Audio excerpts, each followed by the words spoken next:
Welcome dear student. আজকে আমরা class 9-এর simple একটা ছোট প্রবলেম সলভ করে নেব। তো কি বলছে দেখে নিই।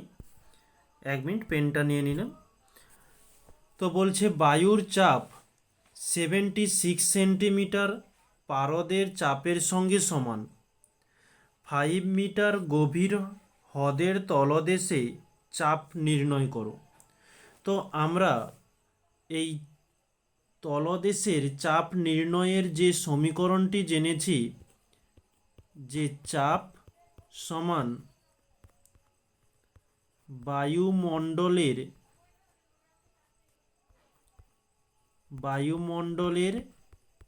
চাপ প্লাস এইচ ডিজি।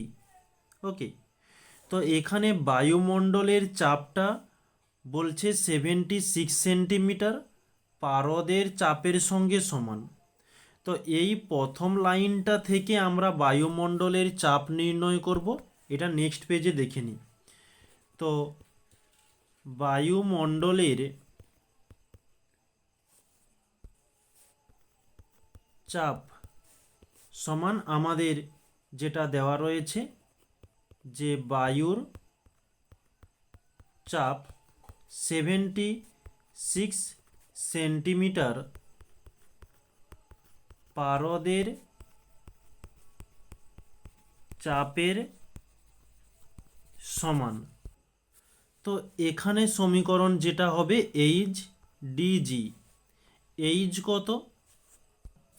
এই 76 এবং ডি ডি এর মান হয়ে যাবে যে 13.6। এটা হচ্ছে পারদের ঘনত্ব ডি 13.6। তো 13.6 করলাম। তো জি জি এর মান জানি, অভিকর্ষজ ত্বরণ 980 ইন্টু 980। তো এটা আমরা ক্যালকুলেশন করব না, এখন রেখে দিলাম, পরে আমাদের ক্যালকুলেশনে সুবিধা হবে। তাহলে বায়ুমণ্ডলের চাপের কাছে আমরা এই মানটি পুট করব। তো এখানে বায়ুমণ্ডলীয় চাপ 76 into 13.6 into 980 plus H DG. তো এখানে এইচের মান কিন্তু আমরা 76 পুট করব না, সেটা পারদের জন্য। এখানে এইচের মান কোনটা পুট করব? এই যে 5 মিটার। তাহলে 5, এটা একটা ব্র্যাকেটের মধ্যে রাখি, 5 ইন্টু ডি। এখানে ডি কি হবে? বলছে 5 মিটার গভীর হ্রদের তলদেশে। এখানে অবশ্যই জল রয়েছে, জলের ঘনত্ব ডি কত হয়ে থাকে? 1। তাহলে আমরা 1 দিলাম ইন্টু জি এর মান কত? জি সব জায়গাতেও সমান, সেখানেও আমরা 980 করেছিলাম, এখানেও আমরা 980 করব। এত এত ডাইন পার সেন্টিমিটার স্কোয়ার। এবারে এটা আমরা ক্যালকুলেশন করব।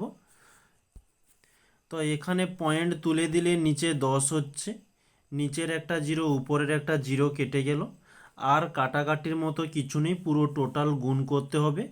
এটা গুণ করলে আমরা পেয়ে যাব 101298 প্লাস ছিল, প্লাস করলাম। এখানে 980-র সঙ্গে 5 গুণ করব, পেলাম 490000।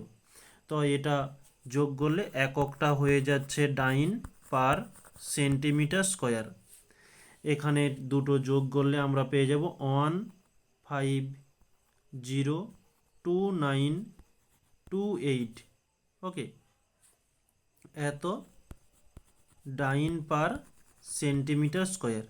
এটি হচ্ছে আমাদের অ্যান্সার। তো আশা করছি তোমরা ম্যাথটা বুঝতে পেরেছো। যদি সমস্যা থাকে অবশ্যই কমেন্টে জানাতে ভুলবে না। আমি অবশ্যই তোমাদের সময় করে অ্যান্সারটি, তোমাদের কমেন্টের অ্যান্সারটি দেওয়ার চেষ্টা করব। ওকে।